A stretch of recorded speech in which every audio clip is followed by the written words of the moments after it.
Hooah!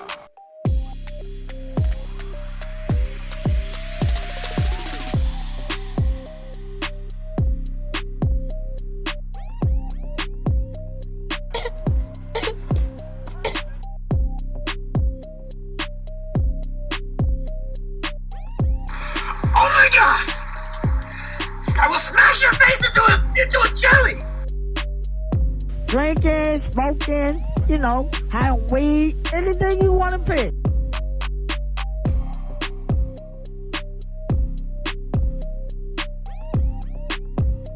I'm just goofing. New boot goofing. Oh!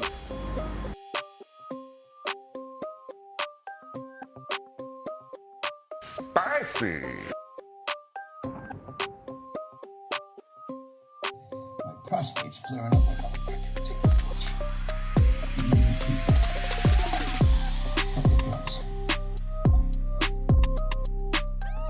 I'm back, baby!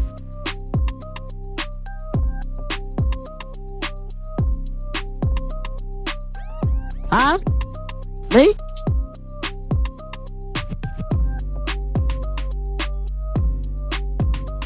I'm down, baby. A white man? No! Thanks a lot, man.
I'm down, baby.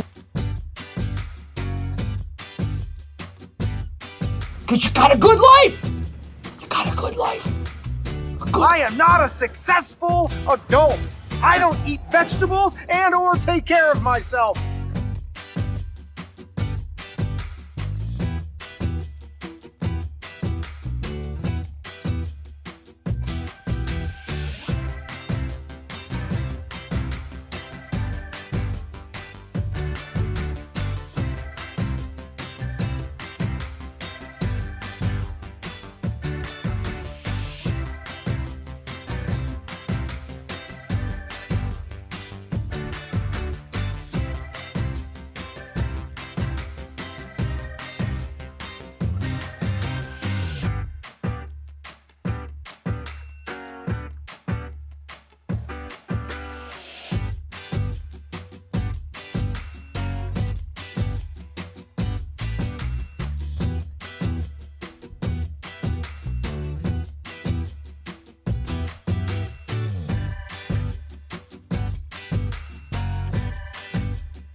Are you sure?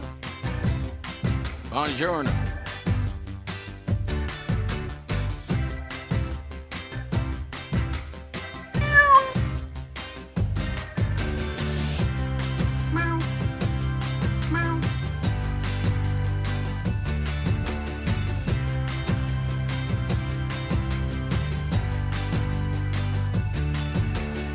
Great Scott!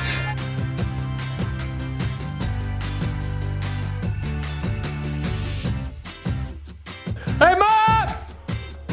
The meatloaf! We want it now! The meatloaf! You better lock it up. You better lock it up. No, you lock it up. You lock it up. Lock it up. Lock it up.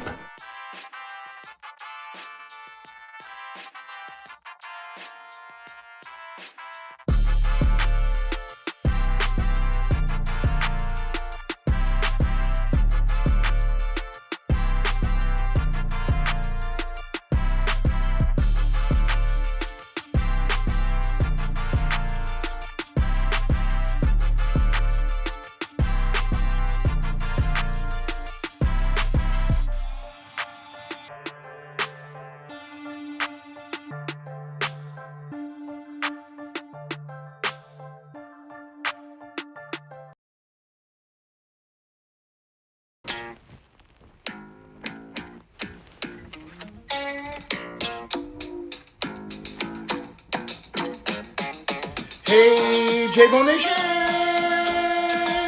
Shaming of Jay. He's not a dopey dumb bitch. He gets laid. The court jester. The court DJ. It's time to dive into the case. To the case.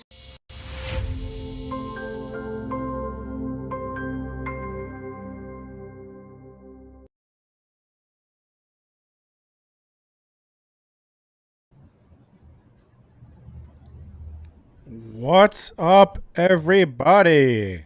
Hey, everyone. Oh my god, I could put my name on here. This entire time I didn't realize that I can put my name on here. Oh, the things that happen. What's up, everybody? Hey, MJ. Hey, Missy. Hey, Keystone. Hi, Afy. Hi, Viv. We got our matchies. Yeah, we're matching. Publicly buzzed.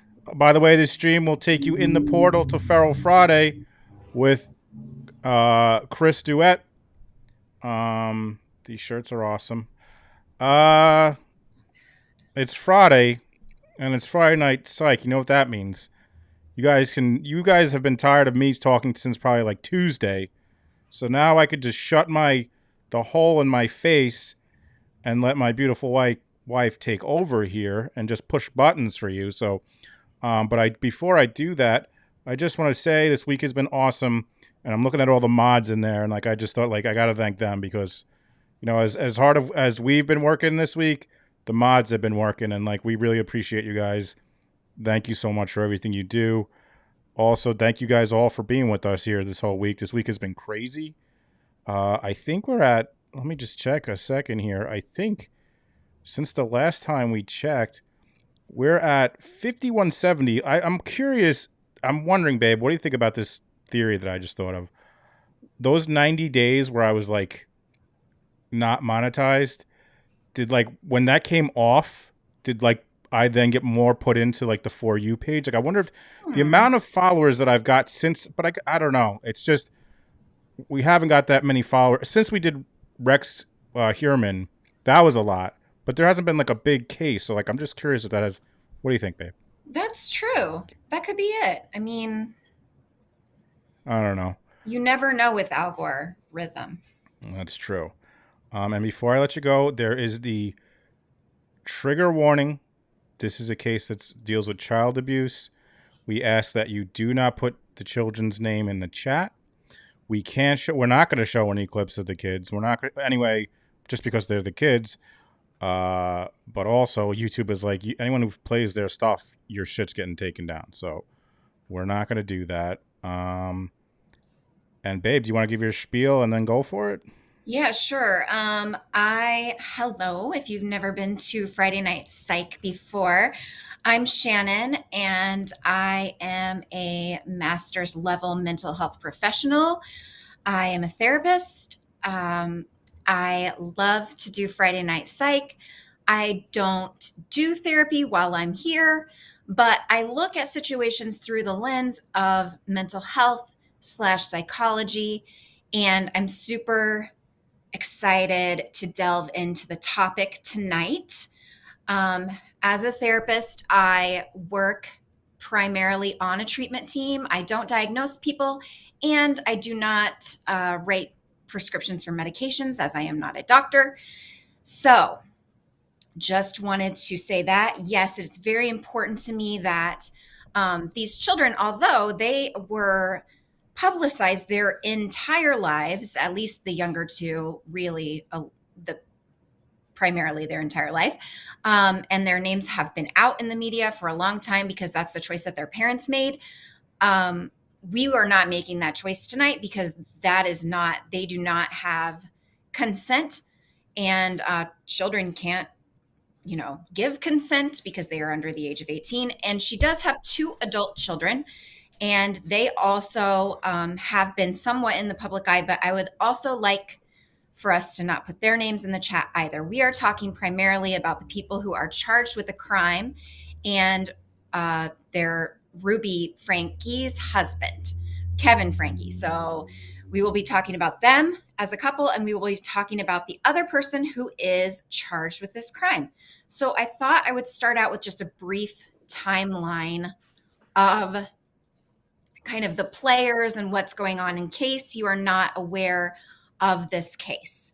So Ruby is a 41-year-old stay-at-home mom who turned into a vlogger, a family vlogger. And her husband, Kevin Franke, it's Frankie, I have determined because I've gone back and watched all these videos of Ruby introducing herself. And so you say her name, Frankie. Her husband is 44 years old. His name's Kevin. They are both Mormon. So he is they were married in the temple, which is a big deal if you're Mormon. It's very important, very special. And he was a former BYU professor. I am not sure. He stopped. He was teaching classes there last fall, but he is not on the syllabi or the organization rosters for this coming fall. So he is no longer working there. Also, people who are Mormon who have talked about seeing him lately, and he has quite a beard on his face, and you are not allowed to have a job within the Mormon church with facial hair. So they also are saying he did not just get moved to some other churchy job. So we don't know what Kevin's doing. So that's kind of a mystery. However, they have 6 children together, and Ruby also has 3 sisters in her family of origin, and they are all family vloggers. So a family vlogger, if you've never heard that term before, is people that basically show their entire life. They show their children's faces on the internet, constantly on YouTube. They don't block out anything. They are going over life moments and different things, and they are doing that for monetization and for, brand deals and that types of thing. Somebody asked how old she is. She's 41. He's 44. All right.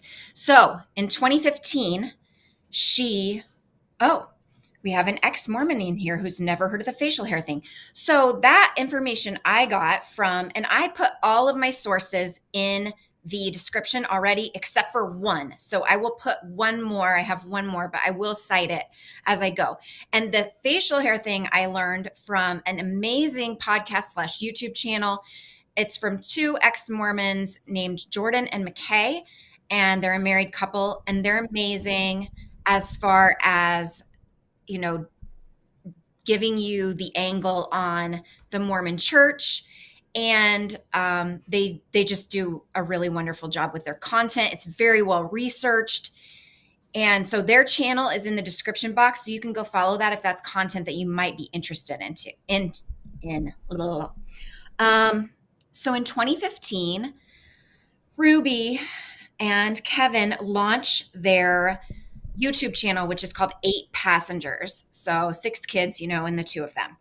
By 2017, they already have over 1 million followers. So they are making money pretty quickly on YouTube. And within the next couple years, they have over 2.2 million followers. They're a very, very popular show. They were very popular with a younger audience of kids that, because until now, a lot of adults weren't watching YouTube regularly as much as our kids were on YouTube. So they did have a big draw with younger audiences as well. Now, at the point that they started this whole journey in 2015, the term influencer wasn't really even in our vocabulary as a person with a job of that. That kind of came about in around 2018. And around that same time of 2018, 2019, this is kind of woo-woo because we don't really know when they meet this person, but they meet a person who is named Jody Hildebrandt, and she is the other one who is charged, just like Ruby, with child abuse. So she has multiple charges of child abuse as well as Ruby. Kevin Franke does not have any charges as of yet. He is also not in jail. Ruby and Jody are both in jail. So we will get to that. We're going to get to what happened on the day of the arrest. But I just wanted to put that out there. So they meet Jody Hildebrandt, and she is the founder of a life coaching group called Connections, Connextions. And it does things like women's retreats and marriage things. And she is trained as a marriage and family therapist. Now, she has, at one point in time, had her license revoked from her licensing agency. I'm not sure exactly which agency she's licensed through, but she lost that for an amount of time because she broke confidentiality. One of her big areas of study is within married relationships. She has a real just knack for pointing out men who are porn and sex addicts within her, and she's also a Mormon. So some people have surmised that maybe these men don't exactly have a porn and sex addiction. It may be that it just doesn't align with how the Mormon church, views how sexual relationships should be within a marriage. So that is like her little niche. And she breaks confidentiality with a man who, is in counseling with her and telling her about this. And she goes to the freaking temple elders, or I'm actually not sure they're called elders in her religion. That's what they were called in my religion. She goes to the temple higher ups. And she says to them, so-and-so has a sex addiction, and here's what he's been telling me about how he's watching all this porn. So she totally breaks confidentiality, and she ends up losing her license. Then, however, she gets her license back. I don't think she ever should have. That's like paramount. If Shelly were here, she's not, for the weekend, she would tell you along with me that that's like the tantamount thing about being a mental health professional is that your patient's confidentiality and privacy is above everything else. And unless there's a subpoena, you are not going to say one thing about any client. You're going to pretend you don't even know who people are talking about if they ask you if you've treated a client before. Unless the client themselves says hi to me in public, I will walk right by them, because that is how important confidentiality is. Even though they may not know anybody else at the grocery store, and me saying hi wouldn't be a big deal. But you are putting your license in danger by doing that. It's unethical. It's kind of like, it seems like it's almost like if you're a clerk of the court and walk past a jury, you probably shouldn't say hi to them, right? Right. In that case, we've seen in cases where they haul you in because I think that was in the ice cream man. They brought him in and said, Your Honor, a juror said hi to me in the elevator this morning. And they had to have this whole thing because the juror said hi. So same sort of very strict rules around confidentiality. She somehow gets her license back. Don't know how. But then by that time, she really leans into that she's this life coach. And so Ruby and Kevin seek help with her first, maybe for their marriage, maybe for they were having some what they called behavior difficulties with their oldest son. So she was around at the time that then they send the son, who's the oldest son, they end up sending him to one of those like wilderness boot camps. And I don't know if you've done any research on those lately, but oh my gosh. turns out that a lot of those had some nefarious people working for them. And because these kids were kind of down on their luck and the parents were like, well, I'm done with you. I can't stand you anymore. I've got to get away from you. You've got to get better. You can't come back until you're better. That put those kids in a very vulnerable situation. So there was a lot of abuse going on at places like that, these reform type of camps or treatment centers. And they were not run necessarily by the American Psychiatry Association. There were no checks and balances for these things. And so there was some, shady things going on at these camps. So at this time, Ruby begins to just go whole hog on connections. She's like, this is the thing I have been looking for. This is going to help me with my children. It's going to help me with my whole life. So she wants to study to become a life coach. This happens in around 2020. Now, we also know that that's at the same time that COVID is happening. So some of these things there could be like a comorbidity with COVID happening, because at that point in time, after Ruby goes whole hog on connections, she cuts her family off. She cuts her 3 sisters off. They used to be like in the vlogs together. They're like, oh, it's a family reunion. And isn't this cute? We can both put it on our vlogs. So. I mean, just going to say real quick, being an LDS and then going into something else and then cutting off your family, it sounds familiar. But go ahead, I'm sorry. It does sound familiar. I think we're all thinking the same thing. It sounds a lot like Lori Vallow, Daybell. So. She cuts her sisters off. Now, she remains Mormon, much like Lori Vallow. She, still professes that she's Mormon, etc. Her eldest daughter moves out of the house because she is able to go to college at that time.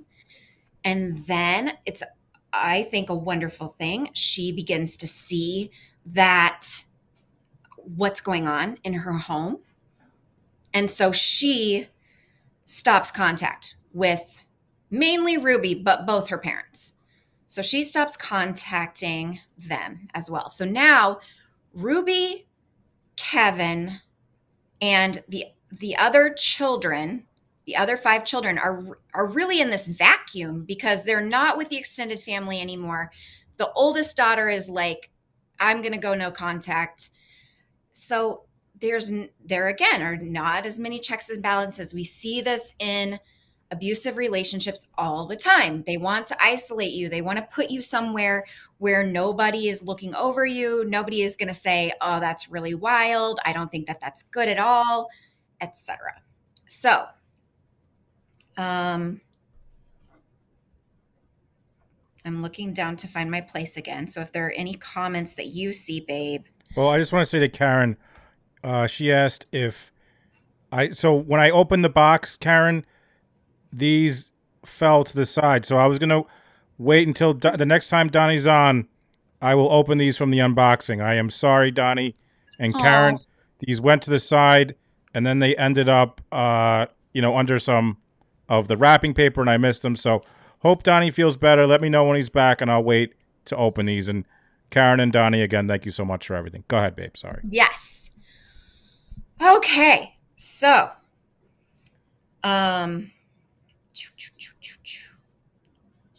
Ruby starts, she cuts off the contact with the family. She starts training to be a life coach. I said that part already, maybe. And in 2020, there are a couple of CPS visits to the home. Now, there wasn't enough evidence to get a warrant or whatever it was. Neighbors called in. Also, family members are saying that maybe they called in, that they were trying to intervene. But unfortunately, nothing came to fruition from those CPS visits.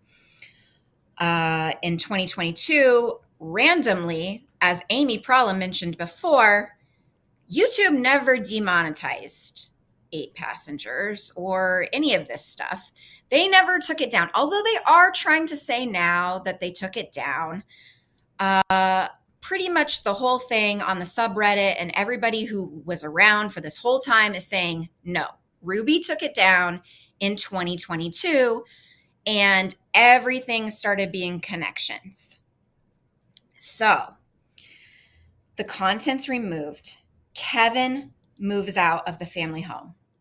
This is a big deal in Mormonism, folks. Like it's a big deal. You don't get divorced because if you know anything about Mormonism, they are sealed to each other for eternity when they are married in the temple.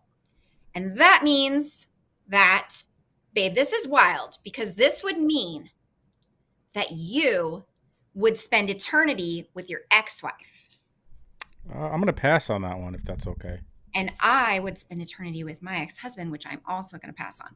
But that would be because if we were Mormon and we were married in the Mormon church, we're sealed to that person. And like, you can't like get unsealed. Like you can get divorced, but you're like still like sealed, apparently. Does this have anything to do with Ned Flanders, Ned? Or that was all what Lori made up, Ned and hey, would you blow me? That's right. Because she was saying because they were married in past lives, that's what made them be able to be together in eternity as well as on earth. Because, they were together prior to, because Ned Flanders, the demon that Lori, that possessed Charles, right? Yeah, I think so. It's a very good, astute observation, babe. So then the oldest son moves out because now he's of age to be able. So the two sons are out of the two oldest, son and daughter out of the house. And late 2022, the children are not enrolled in school anymore or not showing up to school anymore. So again, less oversight. And then the arrest happens on the 30th of August. So last month, just like, 9-10 days ago, what happens is the two children, now this is kind of confusing because Jody and homegirl Ruby, they live like 4 hours apart. They live in Utah. Utah's a big state, they live like 4 hours apart from each other. And Jody lives in this like giant, looks like a freaking compound. She's rich AF. And so she lives in this giant house in Ivins, Utah. I checked the pronunciation on that. That's correct. All right. So she lives in Ivins. And the family home for the Frankies is in Springville, Utah. These are 4 hours apart. Now, two of the oldest children, or the middle children, they're the two middle children, they were left at the Springville house by themselves. And Ruby is traveling back and forth so that she can tape these vlogs and YouTube videos and Instagram reels for connections. And they tape all these in Jody's, basement because it's just so pretty. And, you've got to watch some of their interviews seriously because they wear these silly, like the Britney Spears microphone. And I mean, they just look ridiculous besides saying a whole bunch of ridiculous stuff. Babe, I just ordered one of those for the stream for me. Are you serious? Babe, I told you to get the ones that you put on your head, like the Broadway stars. Just like tapes right here in the middle of your head. And then people just kind of have to ignore it the whole entire time. So I just want to confirm. So she was driving 4 hours to film all this stuff with the kids. How often? Very often. So she would leave the kids, the two middle children, home alone, at the Springville house. But she had the two younger children there at the Ivins compound. That's what I'm going to call it because it's creepy to me. So at the Ivins home that day, at 10:50 a.m., one of her sons, the two smaller children, he escapes. And I mean he escapes because he had duct tape around his wrists, his extremities. He had wounds where they could tell that he had been tied up with rope. He was malnourished. I'm not saying he was hungry. I am saying he was malnourished, which is an actual medical diagnosis that is not just like our kids when they go on the hunger strike for like one day because we make them have chicken nuggets, and or like on vacation when we had Italian 2 days in a row and so then they wouldn't eat. That was a problem. It's not like that. Okay, folks, you guys have not had a malnourished child. This child was malnourished. So he escapes. He goes to a neighbor's house. He asks the poor child. He is asking for food and water. So the neighbor, of course, is completely disturbed by the vision of this child, lets the child in, calls 911. The police show up, and these kids were alone at the house too. Jody's nowhere to be found. Ruby's commuting from back and forth from her 4 hours where she's probably just listening to her own podcasts and her own nonsense. And it is a very dire situation. The police search Jody's house and they find that the littlest daughter is restrained, and they find her in a similar condition as this little son. They get them to the hospital. And they then are like, well, where the heck are these other 2 children? Because she has 2 minor children. Where are the other 2 minor children? So they call the Springville police, and the Springville police go to search the Springville house, and the daughters aren't there. And that is because some people have surmised, and I believe that there's no other option of this is what happened.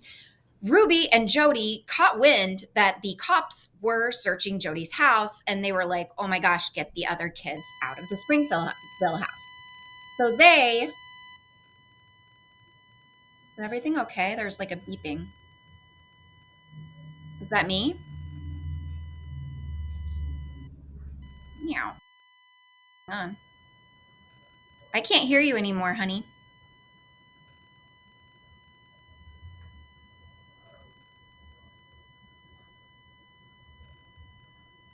I still can't hear you.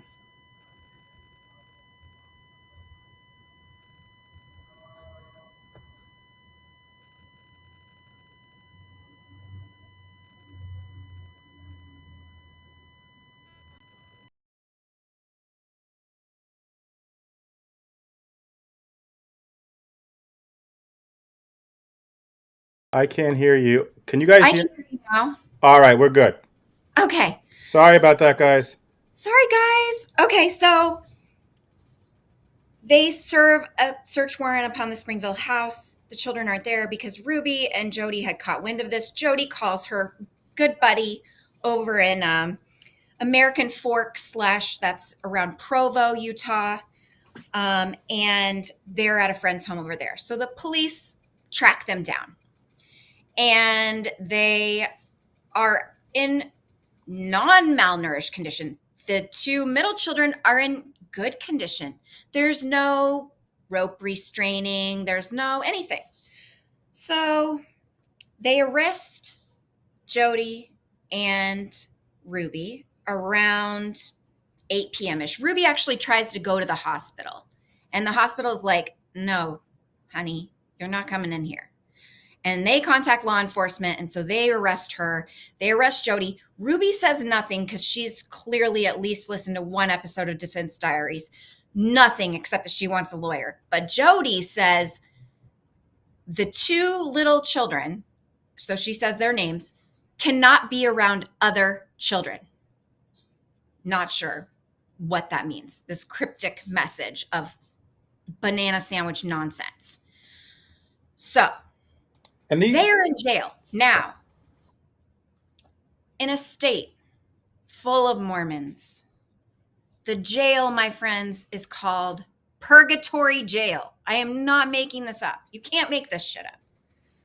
Seriously. So the jail where jails where you're like held before you go either to prison or you get out is called purgatory, the waiting place. I don't know if you know much about purgatory, babe. That's like the waiting place between hell and earth. What do you do there? Do you just kind of walk around and talk to your other friends in purgatory? I mean, I was too scared to ever ask a question about purgatory. All I knew was that I did not want to go there because it's super hot, just like hell. Wait, it's hot like hell? So how is it different than hell? Well, yeah. I think that some religions believe that you can like pray somebody out of purgatory into heaven. However, not in my religion. It was pretty much if you were going to purgatory, you were just on the fast track to down below.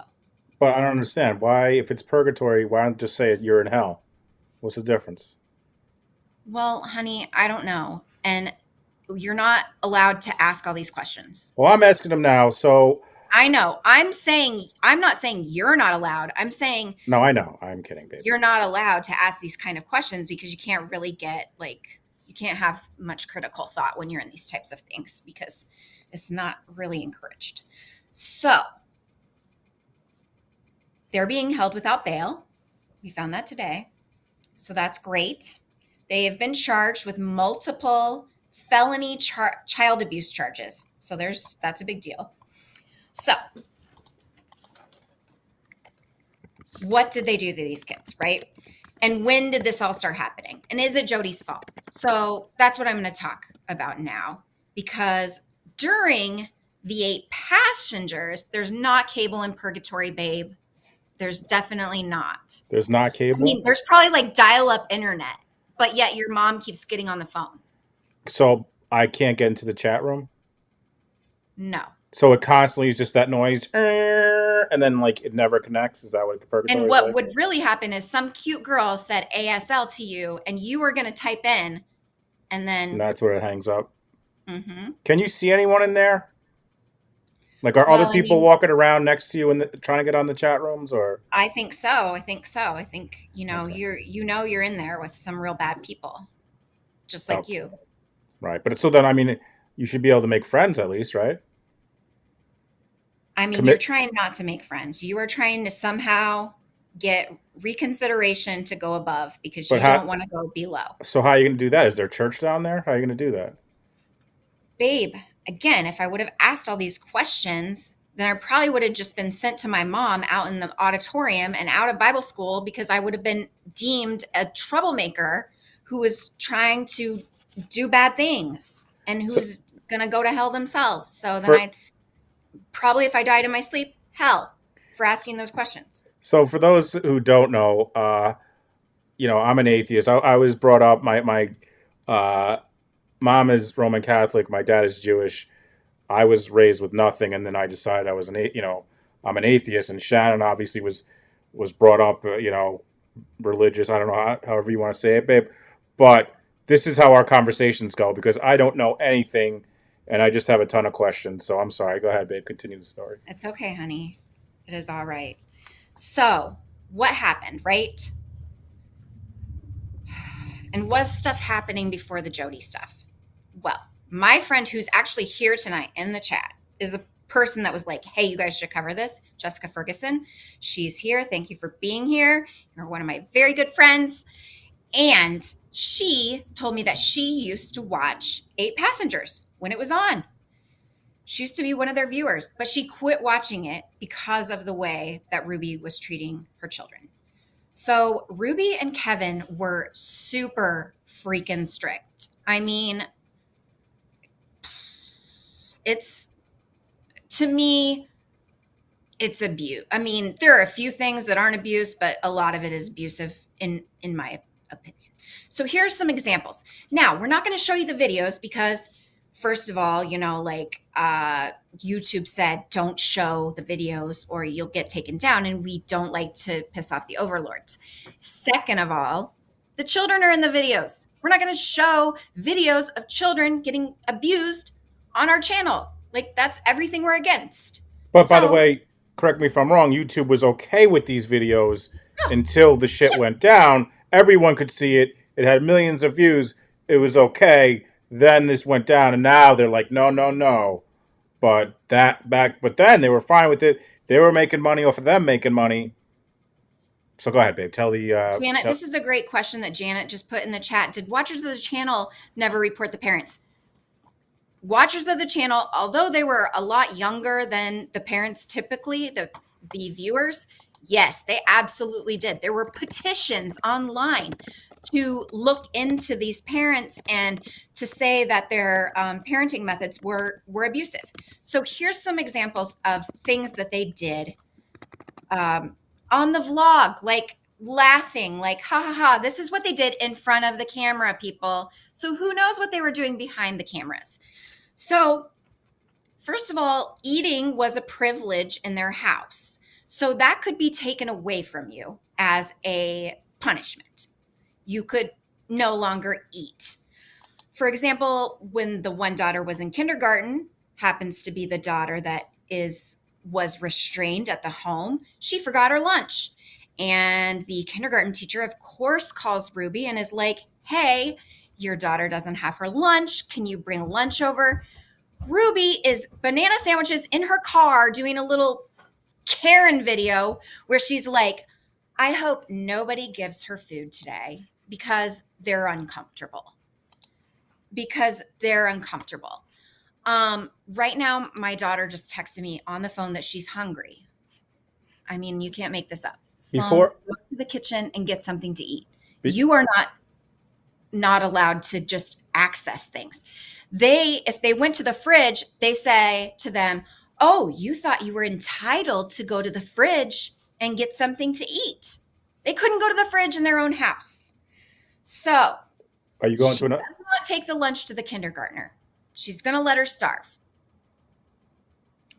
All right. Wait, babe. Before you go to the next example, I just got to give a thank you to Shannon L. $10. Shannon rocking it on Friday Night Psych. Hashtag Shan Bay Nation. Thank you, Shannon L. And then Ashy Snow, who's in the chat. Jay and Shannon, the best fucking duo on YouTube, $20. Thank you guys so very, very much. We really appreciate it. And you know what else?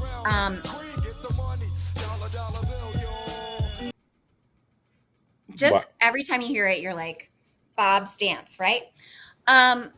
So what I was going to say is also Shannon L. placed a merch order today. She did. I said thank you to her. She did, yes. Oh, that's so great. All right. So anyway, Ruby. And I am not excusing Kevin. I hope the teacher gave her food too, Karen.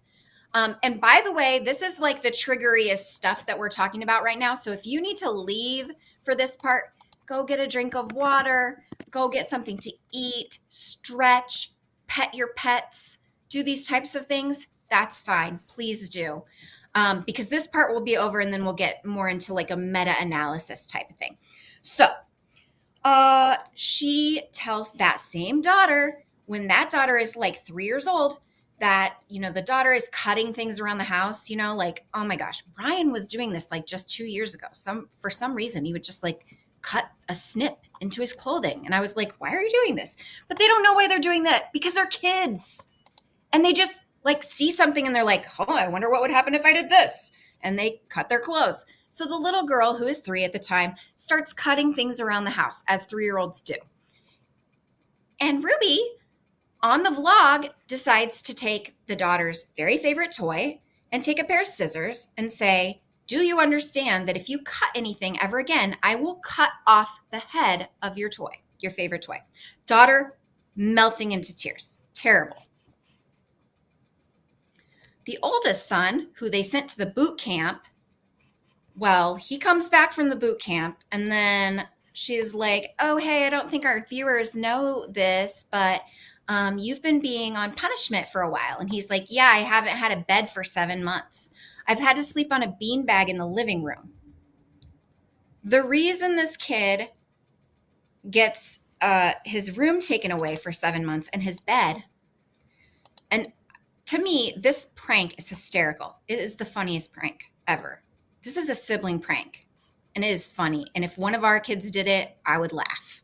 And then I would be like, you can't do that. But he tells his brother in the middle of the night, his little brother, that mom and dad are taking us to Disney World. And he tells him, and you've got to get up.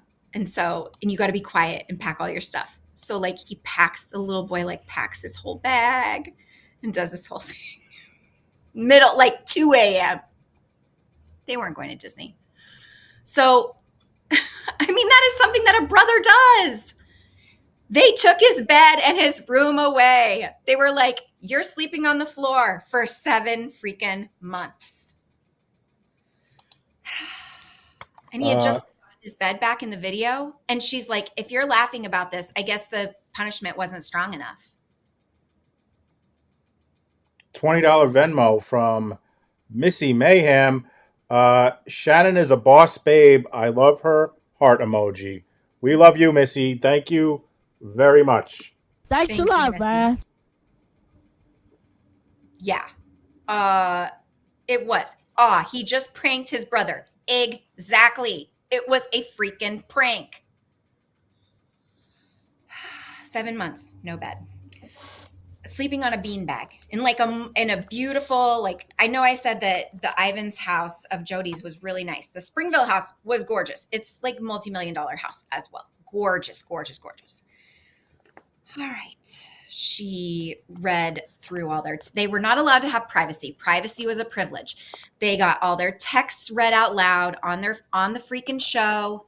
For, if they had a crush on a girl or a boy or whatever, it got read out loud. They were embarrassed. They took the oldest daughter bra shopping on the show. I mean, I can't even imagine the shame and embarrassment and feelings that would incur on your teenage child. So, one of the worst ones I saw, I think, I don't know. You can't like. After you do it, we'll take a little second of a mental health break. After you do it, because Donnie's here and I'll open his glasses. Oh, good. Okay. So there's only 2 more things left from the things that they had. So the 2 youngest who they find out are restrained. They are, she and Kevin say in this video, like, they are selfish. They are doing all these things and they are not repentant. They don't repent. And they're not penitent. Anyway. Only the penitent man shall pass. Thank you. What's that from, like Lord of the Rings or something? Oh, madam! Are you serious? Babe, you don't know what that's from? Oh my God. Put it in the chat if you know what only the penitent man shall pass. Please, someone other... Like, Shawshank? No! Babe! I'll give you a hint. It's my favorite of a series. It's the 3rd one. Oh, well then it's Indiana Jones. Yes! The Last Crusade! Only the penitent man. He's got to... Sorry, I don't remember that part. He's got to pray. He's got to pray, so he prays, and then he does a ninja roll. He does a ninja roll after he prays, because the sword blades are coming out of his head when he's getting the grail. Oh. Well, again, as Mandy is, only the penitent man shall pass. That movie was like PG-13, I'm pretty sure. So I probably didn't see it for a while. I really just remember Indiana Jones, like the girl with the like wrote on her eyelids, "I love you" or whatever. In the class? That's what you remember about Indiana Jones? Yeah. Oh my God. Okay, so, and then one more last thing. So they're not penitent. The children, she says they are making egregious decisions. Now these are tiny children. They can't make egregious decisions. They can't even decide much of anything besides which juice box they freaking want. And so she and Kevin decide that year they will not have Christmas presents. They will not have Santa Claus because they are so bad, Santa will not come for them. And they follow through on this. And they do not give the 2 youngest children Christmas presents or Christmas, but yet the 2 younger children have to watch all the other kids have Christmas. Now I'm going to end with this biatch, what she says, because she says, you know, when your kid accidentally hits you, and this is like one of those moments where she's just like, ah, your kid accidentally hits you and you wish you could punch him in the face. And then she says, good thing there's cameras here. All right. It's time for a mental health break. Mental health break. Apparently it's penitent. Penitent? All right. Penitent? That makes sense. Yeah. Penitent. Only the penitent man shall pass. What is this wrong with this poll? Are you guys out of your fucking minds? It's the Last Crusade. Raiders. I'm sorry, babe, that you... It's the Last Crusade. It's Sean Connery. It's the Last Crusade. Have you guys lost your mind? Ford. What? Young. Yeah, River Phoenix. Young Indiana. Young. We called the dog Indiana. Have you guys lost your fucking mind? It's the Last Crusade. All right, mental health break, because now I'm getting upset. Well, I was upset anyway, but Donnie's here, and I missed this. I will ask for answers, and then I will fight, Mandy. That's what I do. Mental health break. Donnie's here. Tracy's never seen Indiana Jones? Oh, this is upsetting. All right, Donnie's here. Mental health break. Oh, Shelly, babe, do you want, while I'm doing this, do you want to get Shelly's package? Here? Do you want to go get Shelly's package? Yeah. It's on the couch, I think, right? So while Shelly sent us something, we weren't going to open it because we thought she was away. We'll open that. So here we go. Donnie sent me this. I'm going to open it now.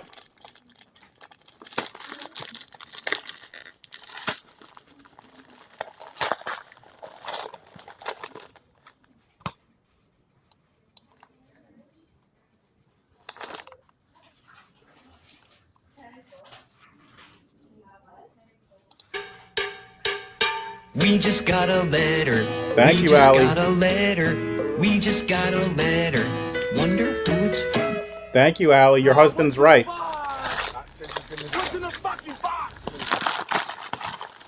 This is really wrapped again.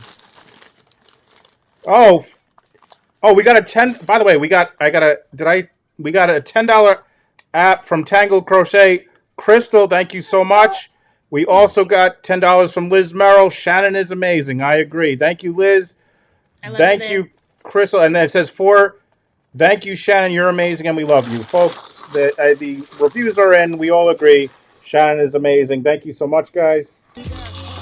God, Donnie, this is really... All right, the first layer is done. Oh, boy. The second layer is done. We're down to the paper towels. We're down to Baby Bo saw the Indiana Jones movies last month, so she's been doing her homework. Yes. Which is your favorite, Madeline?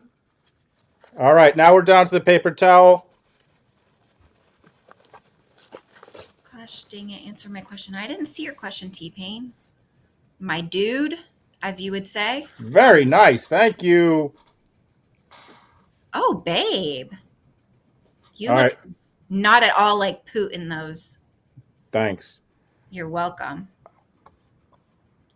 Okay, I'm trying to scroll up to find. Which is the one with the... Oh, yeah, that's Temple of Doom. The little boy that now won an Oscar. That won the Oscar for... Sure, either one. Everything Now, Everywhere, All the Time, Everywhere, at once, all the time. You can maybe make another one. It's Temple of Doom. Everything. Thank you for the glasses, Donnie. Go ahead, babe. Now you open Shelly's. Everything, all at once, everywhere, all the time. I don't know his name, but he won. He's excellent. He's an excellent actor. By the way, I thought that movie was a little overhyped, but go ahead. You did too, babe. I did too. I just said he's an excellent actor. That doesn't have anything to do with how I know. terrible. Well, you made like a face. Sorry, that has a grout cleaner in it, so you're gonna have to use non-liquid measuring cup. Short round. Yep. Also, okay. data. Stamps. Woo! Yay, Shelly. Thank you, Good. Shelly. So good, because I kind of have beef with this guy that works at the post office, so I hate going there. Oh, he's the worst. And then Thank you, Bella. thank you, Shelly. This is from our wish list. Oh shit, Shelly. Thank you. She needed that. Thanks. I need it because I have a wire and I have to hook it into something else, and it's a whole thing. Thank you. Oh, yay. Well, that was nice. So, Are we done with the mental health break? sure, babe. I mean, how happy are you with the poll results? I'll end them for the mental health. I'm not happy at all with him. Okay, here's the poll results. And I just want to let you know, everyone who voted, the 16% that voted for The Last Crusade, you are all correct. Pat yourself on the back. She asked if you also got a gift card, babe. No, I think we got that no, Shelly, we got that, I believe, via email. So thank you so much, Shelly. Oh, Thank you so much. I didn't see that. Thank you. I believe we got an email. So just everyone who voted for 16% for The Last Crusade, pat yourselves on the back. You got it right. And everyone who else who voted the other way, you got it wrong. You've embarrassed yourself. You have embarrassed your family. Go watch The Last Crusade and learn something. Meow. Not you, Gary. Not you. How dare you, Gary? Go ahead, babe. We're done with it. Go ahead. Okay, honey. So, luckily, we don't have to hear anymore. I know that you guys, from that stuff alone is on camera, and I cherry picked that. From that alone, I think that you're, going to agree that those are examples of abuse. Now, those were all done during the 8-passenger series when Kevin Franke's still in the house. Jody Hildebrandt, maybe the therapist, at the time that they give him the beanbag chair. All right. So I'm really mad about the freaking taking the kid's room away. All right. Serenity now, babe. I know. I got to calm it down. But the main thing is that also, besides this, there was another level of abuse going on. So now here's where I'm kind of turning and not just talking about Ruby Franke. I'm also talking about momfluencers / family vloggers. Before you do, is Sloan still down here? Yes, she's going to make brownies. Sloan, could you get me a glass of water? That would be wonderful. Thanks so much. Go ahead, babe. She actually brought out cookie mix and brownie mix because she wants to try to make both because she knows, I'm not going to be mean right now because I'm talking about a mean mom. Sloan, could you give me a glass of water, please? That would be wonderful if you could. She's getting it right now, babe, she says. Thank you. Go ahead. So, any hoozle. These kids are working literally all day, every day, these family vloggers. Similar to what you may have seen, and if you haven't seen it, I highly, highly, highly recommend Shiny Happy People, which is the documentary that talks about how the Duggars, 21 kids and counting, were raised. There is, they couldn't give consent for working, for putting their image on the internet, for profiting off their image, for profiting off their lives. They couldn't give any of these things because they're minors. And it's abusive when the person who's in control and power is the one making all the decisions that, could harm you.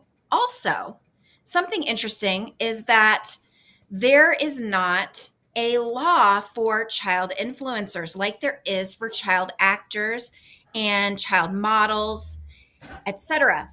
This is not really a thing. I believe it's only a thing and just recently in Illinois, they passed a law that is a similar law to the Jackie Coogan law, which if you're an actor or a theater person, you probably know about. Jackie Coogan was basically his mom stole all of his money. and he tried to sue his mom to get his money back, but it was gone. He didn't get his money back, but they did change the law. So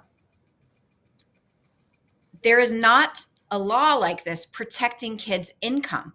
So these kids made tons of money for Kevin and Ruby, and none of that is sheltered for them.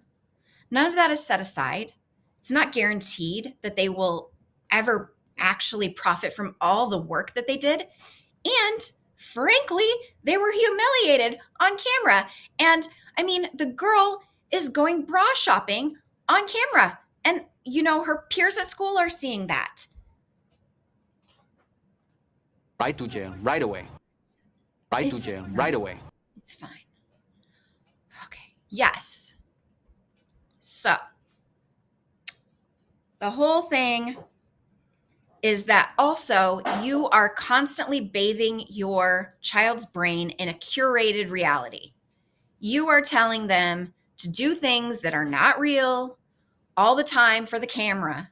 They're always on display. They're never able to just be kids in their own home and, do whatever, because Ruby is always trying to present this, and Kevin are always trying to present these little soldier children, the little obedient children that, never say no and never ask why, and, do all things that children, we know from child development, children's brains cannot do. So it's a struggle constantly on camera. So they have to be like miserable 24/7. So, and what I was going to say next is that, there's a lot of problems. Yeah, I did say that. Problems with all this is that child development, their brains can't do these things. I mean, and you don't want their brains to do these things. You don't want to raise an extremely obedient child who never questions authority, because you know what happens to those children? Somebody tells them to do something that they perceive as an authority, and they do it. And it doesn't matter if that thing is bad for them, because they are afraid to question. And so even though it drives us crazy as parents that our kids are, but what, but let me negotiate, but let me, it drives us nuts, right? But it means they are mentally healthy. It means that we are safe people, because they are not afraid to question us and lose our love. They are not afraid completely so much of authority that they're just going to jump off a cliff if somebody tells them to. So, although it makes us nuts, that's the good takeaway from how defiant children can be. So, this connections thing is mostly what I want to talk about I just have a few more points. I feel like I've been talking so much. And babe, I haven't really given you a chance. I told you, babe. People wanted me to stop talking around Tuesday afternoon. Everyone is saying how you're crushing it. So Okay. You're good, babe. They love hearing you. They're tired of hearing me. So keep going. Okay. So, in a hoozle, this whole thing with like the connections thing and people being like, well, Ruby, she got into a cult. I agree with you. However, most of these things that were happening happened prior to Jody, and things got worse, as they often do. So this connections thing, their whole thing is it's principles versus distortions. And this is something that I talk to you about all the time, babe, that makes me crazy about cults in general and religious cults, is that everything is freaking vague. Like all the language is so vague.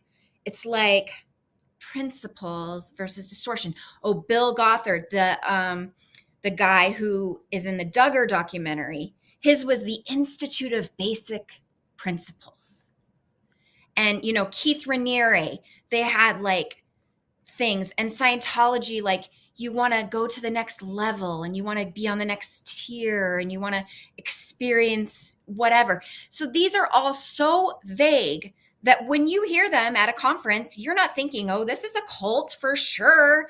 You're thinking, yeah, I have principles. I would, be better off if I, maybe worked on my humility or my parenting, whatever. So they pull you in like this with this vague coded language. And unfortunately, when you are raised in a high control religion, which Mormonism is high control. Now, I'm not saying that to disparage anyone who may be a Mormon in our audience tonight, but you would agree with me that the dude that goes to Methodist church maybe once a month or only on Christmas and Easter and considers himself a Methodist / Christian, that is not the experience that you have with your faith, because you are in a higher control environment where things are more expected of you in order to claim your faith. So I think we can agree on that. Now, the thing with this completely coded language that they have is that people who are in these high control environments are totally primed. Their brains are ready to just soak this in. They're not going to have critical thought and thinking and think, oh my gosh, this is wrong, because they trust this person. This person's an authority. You need to submit to authority. So it causes a clusterfuck. And the thing about it is, and this is the one source that I did not put in the description that I will put in there, because this is something that I think is freaking amazing. And if you haven't heard of this, it's one of my favorite models. Yes, honey? I was just going to ask, Sloan, are you making brownies or building a house? What's going on in there? What? Are you making brownies or building a house? It's kind of loud. Are you building a new extension to the kitchen? She's unloading the dishwasher. Oh, thank you for unloading the dishwasher. That's No, I was grabbing the brownie thing. Okay, thanks. all right. Emily, $15. #couple goals. Thank you, Emily. Mrs. Squire. Thanks a lot, man. So, yes, I am seeing some people so we talked about triggers for child abuse earlier, and now I should have stopped before I did all this, because I am in a pretty good place about this. But yes, this is triggers for people who have religious trauma, and there are a lot of people out there who have religious trauma. So please, if this is bothering you, turn me off, go put on some great loud music, and do something different. This model is something that I look at all the time because I was raised in a higher control religious group. I know that my brain is primed for these kinds of things, so I need to always evaluate things. I'm learning to evaluate things as an adult because I didn't learn to do that as a child. I was a very obedient child.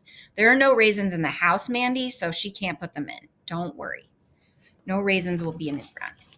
This model that I've learned about is called the BITE model of authoritarian control. And it's Dr. Stephen Hassan. I hope I'm saying his name right. But he is a doctor of organizational development and change. And he came up with this model, and it's BITE, so it's BITE. And B is behavior. If a group is seeking to regulate and dominate your behavior through strict rules, rewards, punishments, and limiting your individual autonomy, that's a high control group. If they're also limiting your information stream, so they're controlling the information flow through censorship, propaganda, and restricting access to other perspectives.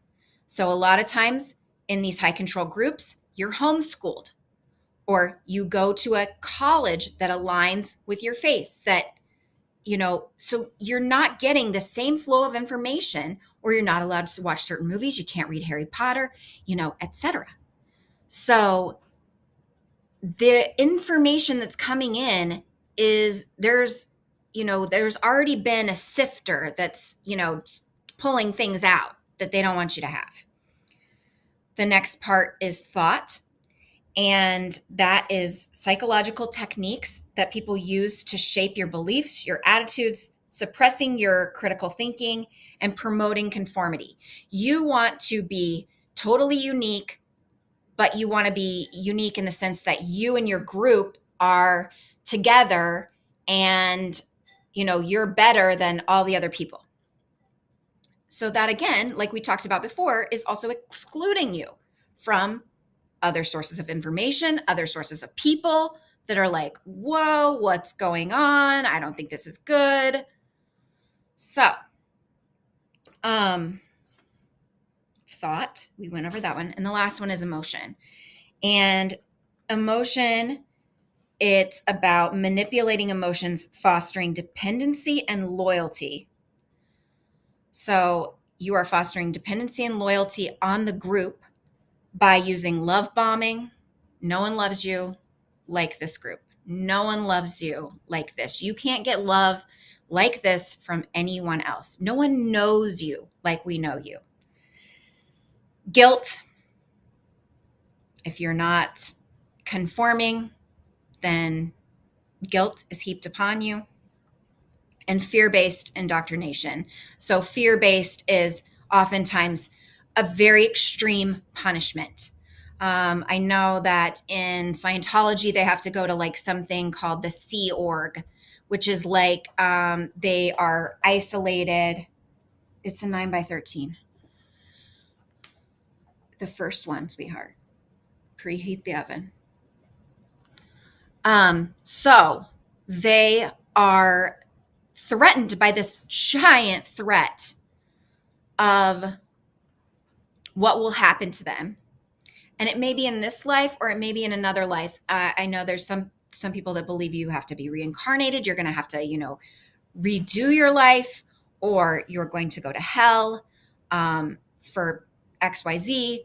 So these are things that can turn a person very fearful, and they need to then cling to the same thing that could be possibly hurting them. So that was the BITE model from Dr. Stephen Hassan, and it's super informative, and I love it. It helps me all the time to, kind of determine things too, because sometimes people will say that everything's a cult. They'll be like, oh, I love my Peloton. Like, it's a cult. No, it's not a cult, Becky. Like, you just exercise a lot. Like, it's not a cult because you don't have the whole model. See, I just go through the whole model and then I know. So anywho, my final thoughts on this are that Ruby was already a hot mess express because she was primed to do these types of parenting that were very children obey your parents and the Lord for this is right. She has that down. She has down, spare the rod, spoil the child. All these biblical type principles probably also exist in the Book of Mormon as well. So she has high expectations for her children. And we know that they are outside of the realm of child development. So you get disappointed and you get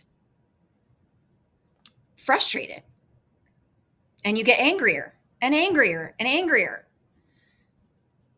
And then she meets Jody, who is a verified mental health professional, and tells her, hey, I've got the answer for you. You're living in distortion. You've got to move over to principles of truth. If you do principles of truth, your children are going to, just walk like little perfect soldiers who are just perfect everywhere they go. And I think that at that point in time, she had been so frustrated. First of all, she has 6 kids, babe. Can you imagine that? No. 3 I is mean, too much. right? I was just thinking about, having them and then having to drive 4 hours almost every day. I mean, we had to drive like 3 hours for the vacation. I almost hit the little left signal and went tick, tick, tick, tick, tick, and drove right into the ocean. So I don't, not I me. know, and I wouldn't have blamed you. It was frustrated. It was so frustrating. And yeah, so she's got that going on. Obviously, marital strife is going on because Kevin, has moved out of the house. It's too much. It was a pressure cooker. And then, this woman is coming in with, you've got to be more strict. The punishments have to be harsher because obviously these punishments aren't working. Taking away Christmas isn't working. You've got to freaking duct tape them apparently into the room. So I think that Ruby Franke's brain was already primed for this perfect storm. And hopefully these types of cases are going to come out more because I think there's so many cases like this that we don't know about. Because can I put it in the oven? Yes. I'll be done here in a few minutes. So I'm getting frustrated, but Keep building the extension, and when we're done, we'll help you. anywho, back again. Feel like Beetle. Who, me?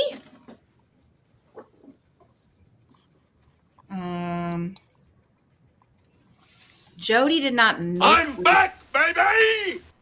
Sorry. Huh? Me? Yes, you, Beetle. I like Beetle. I don't like the other person who joins the stream that's a snail. Meow. That's not very nice. Meow. She's 12. The house won't be on fire. She's done this in her family and consumer sciences class. So don't worry, people. She's actually pretty good. Brownie's 4.8 hours. Yes, exactly. Oh, she's celebrating because I told a good thing about her. So what I was saying is that this is not relegated to the corners of society.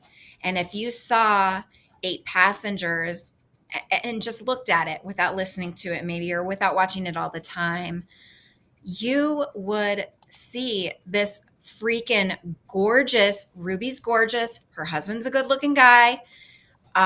They have good looking children. They dress great. They have a wonderful, beautiful home. They're riding around in the little van going to do all these adventures because, for the vlog. And you will see that and think, oh man, when we go 4 hours, I want to drive into the ocean. But they've got it like so good. Like they're doing everything right. They're shiny, happy people. So it is just, you do not know what is going on behind closed doors. And there are groups and sects of people that are doing this to children. So watch the Duggar documentary because it's another great example. And that's not Mormonism, that's evangelicalism. They're evangelicals. So watch that. And I wanted to... Babe, I think you may have said the first time on the stream since you've been on the stream where everyone doesn't agree with you. And that's regarding Ruby Franke being attractive. Frankie. I think that's the first thing you've said where folks didn't agree with you. I'm just saying, but go ahead. Okay. You know who she looks like to me? If someone played her in a movie, it would be Elizabeth Hasselbeck. I think she looks just like her. She does pull some strange faces, but when she's like dressed up to the nines, I think she's an attractive person, at least from the beginning of 8 Passengers. She has kind of gone by the wayside a little bit, but I don't want to talk about her looks I because don't either. that would Sorry. be mean of me. Yeah. So, anywho, I also linked a great book in the description that's called, it's Sara Petersen. It's called Momfluenced. It's an amazing book. There goes the fire alarm. That was saying it's preheated. So it is ready to go in, and I will put it in just a second, Sloan.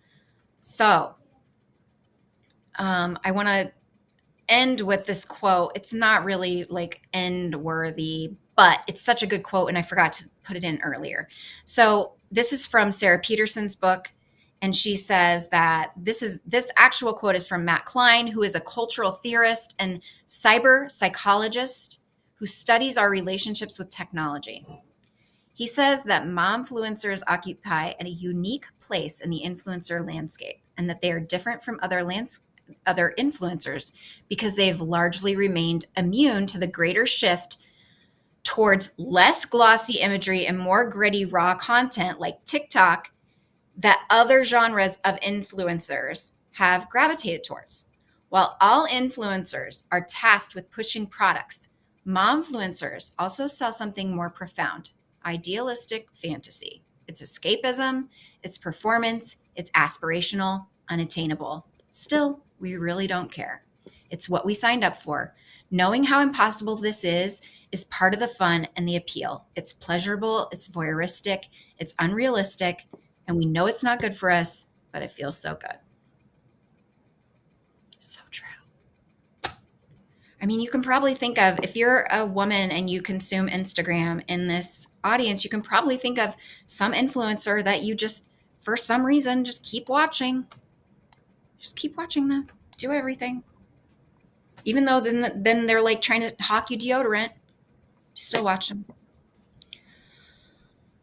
So, honey, what are your closing thoughts on this? My closing thoughts about your performance are... Great job, babe. I think you crushed it. As always, always well-researched and presented in a way I think that folks love to hear. You did awesome, babe. And one thing I did want to say, because sometimes we saw this during, Valo, and I haven't seen it here today, but I just wanted to bring this up, is, I see sometimes when they talk about these things, these cult, like, people that are brought up like Lori Vallow or these folks, and like there's sometimes this sentiment like, well, why don't they see that this is, how could they not know? When you are brought up from birth and raised, and this is shoved in your head, you don't know another situation. So like, from the outside, folks may be like I said, they're like, well, this is ridiculous. How could you believe that? They are raised from babies, and like, this is what's crammed in their head. So it's not surprising. And I hope we can have some grace for folks, who believe this stuff. And, also, I know we know a lot of folks who have got out of it and are pretty amazing. And have, I know just you doing this stream can be triggering. And, I think they're pretty awesome. And I give them a lot of credit. And they should be proud of themselves. Because I know that this topic can be tough, so I wanted to say that. In this type of situation where you're saying you're raised in it from when you're a kid, a lot of times your parents were raised in it too, and so it's generational. That it's just trauma going back for so long. It's similar to when we watched King Tato on the stand, and he was raised in gang culture. He didn't know anything different. He became, the head of the Latin Kings when he was, I don't remember, 15? No. He was born into it. 15, he was like the king. Right. Right. Yeah. He became the king of the Latin Kings, the head of the Latin Kings at 15. So similar indoctrination types of of things. You could go through Dr. Hassan's list on gangs, very similar. So I'm glad that we didn't see that in the chat tonight, because it is hard. It's really hard to see that for people who do have religious trauma, or who have escaped and left, or who are thinking about it. Because a lot of people would be like, oh my God, I'd never be in a cult. Well, of course you wouldn't. You wouldn't just like sign up to be in a cult. If you're born into it, you don't have a choice. And they target people who are vulnerable and who need belonging, or who need freaking childcare, or who need something that isn't provided in our society for people. Fellowship, friendship, belonging. All right. Well, thank you guys all for being here tonight. We really appreciate it. Like I said when we started, this week has been pretty freaking insane, and I thank you all for being, on this ride with us, just in general. We're going to the moon, folks. If you've seen some stuff we're doing here, we're going to the moon. We appreciate you guys coming on that ride with us. Big things coming. This stream is going to go on the portal, and it's going to take you to Feral Friday with my boys, Steve and Dan. They're going to have Chris Duet. It's going to be awesome. So, any final thoughts before I set up the portal, babe? I was just going to say, if you guys haven't seen Chris Duet, you've got to. I mean, he is amazing. So it's always a great time at Publicly Buzzed. Hell yeah. Look, it even has my name on it. Ooh, right there. Anywho, you're going to have a great time, but he's really freaking amazing. So I'm so excited for our beautiful boys having on Chris Duet tonight. And I'm excited for next week, because Sunday, right after Murder Church, you and me are going to talk to Mac and Joe about Gilgo Beach and about, the crime scene and the Rex Tierman stuff. We're starting out Sunday waking up for Murder Church with the Brothers Buzzed, and then just rolling through the week from there. Not the brothers, because Dan can't be woken up. I'm sorry. Dan doesn't go to... That's too early for Dan. He's sleeping. Dan is not indoctrinated into the Murder Church. Yeah, but that's going to be... No, he's not. But that's going to be crazy. Me, Shannon, Joe, and Mac, it's going to be a lot of fun after Murder Church, which you should be there. And then this crazy week. Then we have Karen Smith, who will explain who she is. She's got a podcast. Joe Waldman from Surviving the Survivor, Wednesday at 8 p.m. We're interviewing the interviewer, me and Shannon. Joe Waldman, Surviving the Survivor, Wednesday, 8 p.m. Still blowing my mind. Friday, Jessica Knoll, Women Who Rock. We're to the moon. To the moon. And I think, as Dizzy says here, anyone who didn't make it to the Probably Nothing Hour in the old Discord, looks like you're going to do another one. So check out the Voice, the Lounge. Yay. But as always, mods, thanks so much for all the work you do for us. We love you guys. Thank you, the community. We love you guys. All right. Put on your safety belt. Put on your helmet. Take your knees. Pull them to your chest. Ladies, kind of brace yourself for a really rocky ride. Rocky ride. Here comes the portal. So deuces, YOLO, fuck you, Ted.